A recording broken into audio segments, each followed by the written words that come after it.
Israeli Prime Minister Benjamin Netanyahu is breathing a sigh of relief, at least for now. With the Knesset on summer break, there is a temporary pause in the political chaos. But his problems haven't gone away.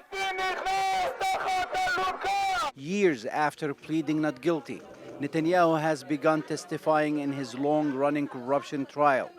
He's also facing protests at home, an international criminal court arrest warrant for alleged war crimes in Gaza, and the growing global outrage over what critics describe as Israel's starvation policy and genocidal war.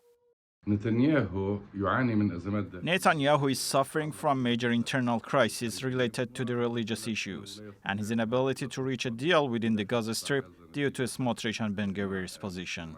I don't think he will continue in this coalition. Early elections in Israel are imminent, and we may be talking about March 2026.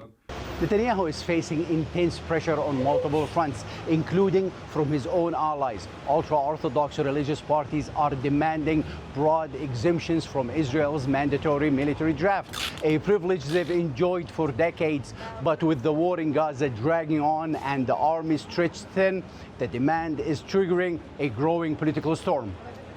The main obstacles now on the way is, on the one hand, the issue of the law of conscription of the Haredi population, and on the other hand, the policy on Gaza. These two options are still hovering over the government, but they don't go either way. And they keep trying to convince the Hamas to accept the Witkoff deal, and as long as he does that, he can keep the government together. Israeli society at large may also tiring of this figure, who has inserted himself into their politics for decades. This is Mahne Yehuda Market in West Jerusalem, where normally Prime Minister Netanyahu enjoys great support. But speaking to people in this market today, you can tell that his popularity is waning. Start with the war. Totally, I'm sorry, but for me right now, it started almost 2 years ago. There was a reason. Right now, it's totally unacceptable. The policy, the decision making.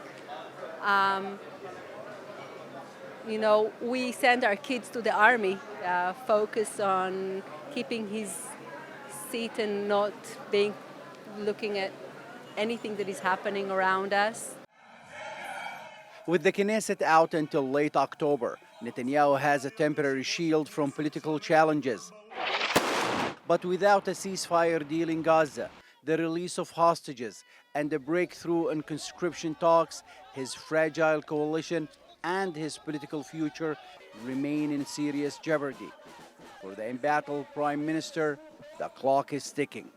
Mohammad Al-Kassim, TRT World, West Jerusalem.